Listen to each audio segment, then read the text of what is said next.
John Schneider wants to make sure that he's understood correctly when he talks about the offensive line.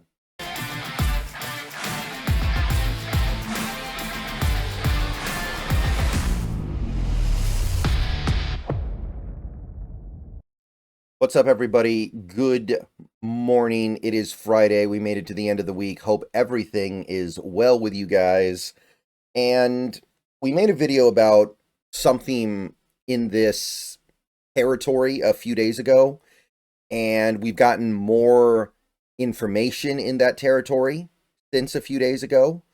So I figured we should go ahead and say something about the update. We are in the off season. It is the slow time. It's the calm before the storm, as they say. And right now, any little bit of information you can get your hands on is probably a good thing. So you may as well talk about what you can get while it's there. So John Schneider went on Seattle Sports Radio yesterday. Again, I didn't make a video about it right when it happened, but I figured it was worth talking about a little bit now, because this is something that I think we as Seahawks fans are really hanging on to every time it gets brought up, and it's something that we as a fan base are very sensitive to. So John Schneider on Seattle Sports Radio was asked, it doesn't say by who, I have the Dugard tweet up on screen here, but it doesn't say who asked the question. He was asked if he's changed his philosophy about guards being overdrafted and overpaid. And I think that this is something that a lot of Seahawks fans have really hung on to for the last year, because he said this a year ago. People kind of freaked out a little bit. They didn't like hearing that. And then they saw his actions over the last year, and then they put it in the context of his actions over the last several years, and people didn't really like what it said about Schneider. So let's see what he says, because in this comment, and we're going to look at the whole thing. I'm not going to just take one part of it. I'm not going to just take one translated paragraph or sentence about it. I'm going to look at what John Schneider actually said. But what he is really saying here is he feels like that comment was misconstrued. And he goes on to explain why in a way that does admittedly make some sense. So let's open ourselves up to the possibility that John Schneider is not thinking about things the way we think that he is. Let's try to understand where he's coming from, see exactly what he's saying, and see how much we agree or disagree with it. So let's take a look at this quote. So I'm not going to read off the whole thing verbatim, but the question was, last year you said guards were overdrafted and overpaid. We've seen Seattle have trouble at that spot. It seems to be an area of need. Has your philosophy on that changed at all? So here's what Schneider says, and he's trying to reframe what he said slightly in a way that I do think makes sense, but it doesn't necessarily make it that much better if he chooses to stick with the philosophy as a hard rule. So what he says is that, and again, I'm not going to read the whole thing verbatim, but it's not about how important the position is. He does believe that interior offensive line, guards specifically, but really I think he's talking about both guard spots and center. He insists that he does believe that it's important. The issue is there is a lack of talent at the position. So the few players that are good or great or elite at the position get overpaid and overdrafted. That's what he was trying to get at here, which, I mean, that is objectively true. There is a lack of offensive line talent in general, and on the interior, I would say that is probably especially true.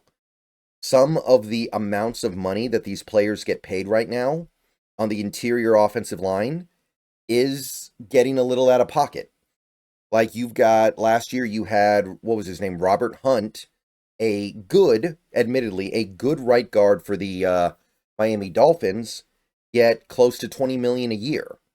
That doesn't seem like smart business to me. But because of the lack of talent and the abundance of need of players with talent, those players get their prices driven up beyond what the player is objectively worth in terms of wins and losses. We've been guilty of it, and we probably will be guilty of it in the future as well. It's based on a level of talent. The philosophy is not, we're not going to overpay. We probably will because we have to, but you have to be smart with those decisions. And again, I can't really find any fault with that statement. I think that's a very fair way of putting things. So what he's saying is that there's a game that everybody in the league plays right now when it comes to guards, because there aren't enough to go around. The ones that are good get pushed into greatness according to their pay. The ones that are great get pushed into elite, and the elite ones get pushed into the stratosphere. And he acknowledges that the Seahawks have to be willing to play that game as well. And that's good to hear, because when you're not willing to play that game, you end up getting left behind. And maybe you can feel proud of yourself that you stuck to your principles, but you also end up with a flawed team that is going to have a hard time getting to where you want them to get. So he goes on, are we going to overpay a guard and lose out on a defensive tackle? No, we'd rather pay the player we think is the better talent. It's kind of like drafting for need in the draft. It's never that it's not important or we have this philosophy that we don't value guards.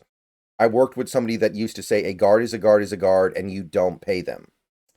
I did work with somebody like that in my past, but that's not the case with us. It's really, we have to put a value on people at the end of the day. So the idea is that when you're building a football team, you know that there are going to be certain positions that have a big impact on your wins and your losses, and then there are positions that are going to have lesser impacts on your wins and your losses. Like he uses defensive tackle as an example. Absolutely, that's a position where the impact of the quality of play that you get there is much bigger than on an offensive guard. Defensive tackle is becoming, and really has already kind of become, one of the most impactful positions in the sport. So, again, I get what he's saying. I get what he's getting at here.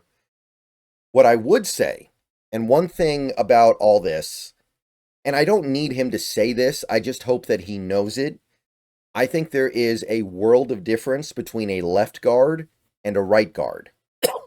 Left guards have to be very mobile. Left guards have to be very talented. Left guards have to be very skilled. Left guards are asked to do a lot in this league right now.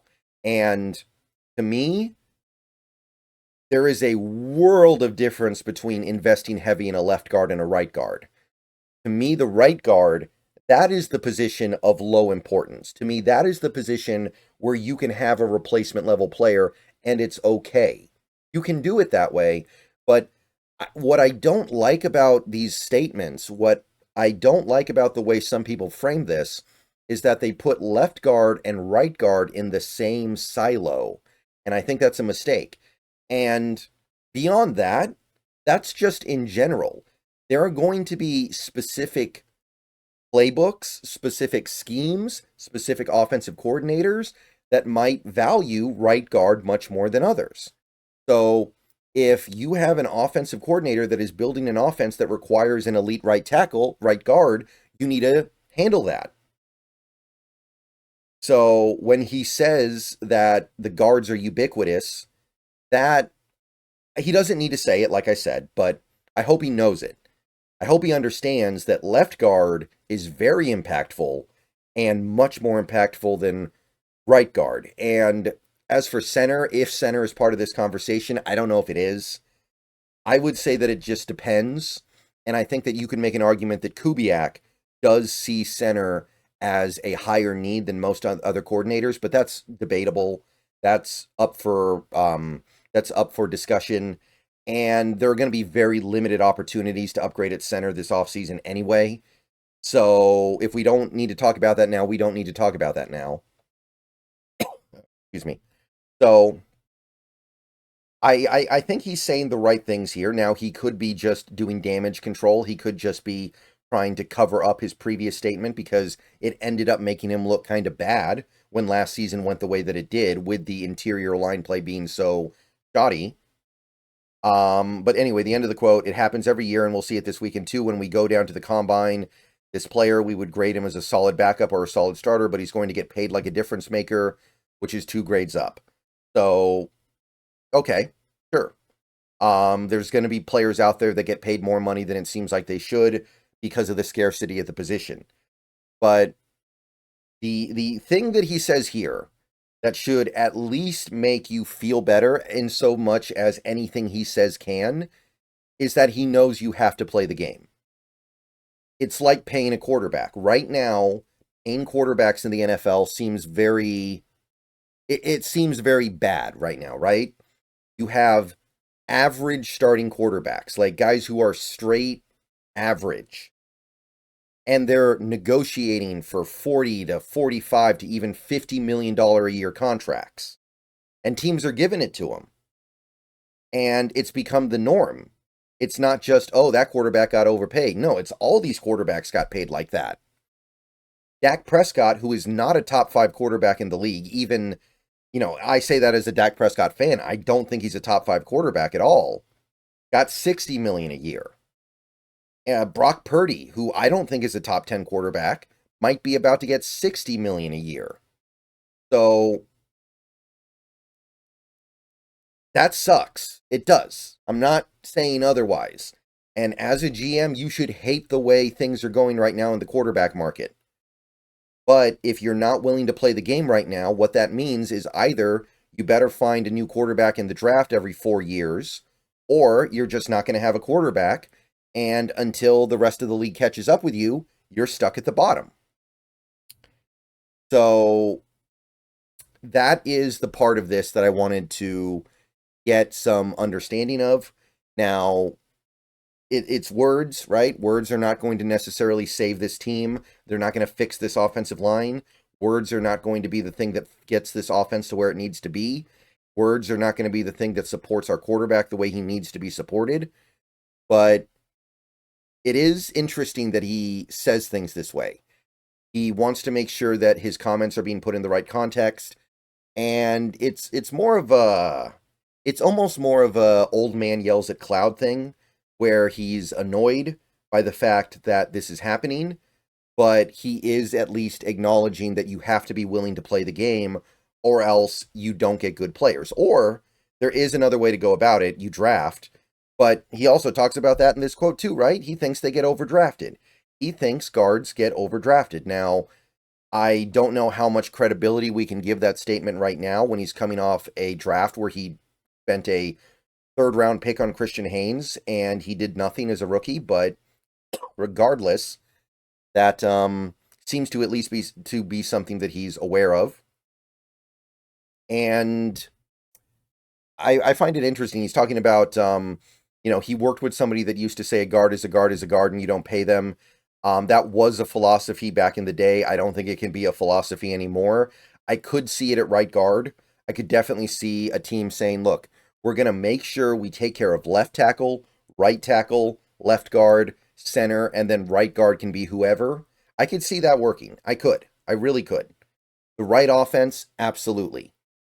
I think that if you got a really good crew around Anthony Bradford or Sata Oolomia, you'd probably be able to get away with those guys starting at right guard and not really notice it. But you have to build that offensive line around them. You have to make them the squeaky wheel. You can't have 3 squeaky wheels and think that's going to be okay. So that's what John Schneider has to say. Let me know what you guys think about it. I know a lot of people are going to have thoughts. Thought this was worth covering. Thought this was worth talking about, because if we don't get this right, I think I predict, and this is not a hard prediction to make, my comments next offseason will be 90% fire John Schneider. People are going to be done with him, and it's not hard to imagine the team being done with him too. I don't think he's got an infinite amount of time before, after the Pete Carroll firing. Okay, So let me know what you guys think. I will see you guys later today. Go Hawks. More free agency stuff coming soon, but I had to talk about this one. It's just too darn important.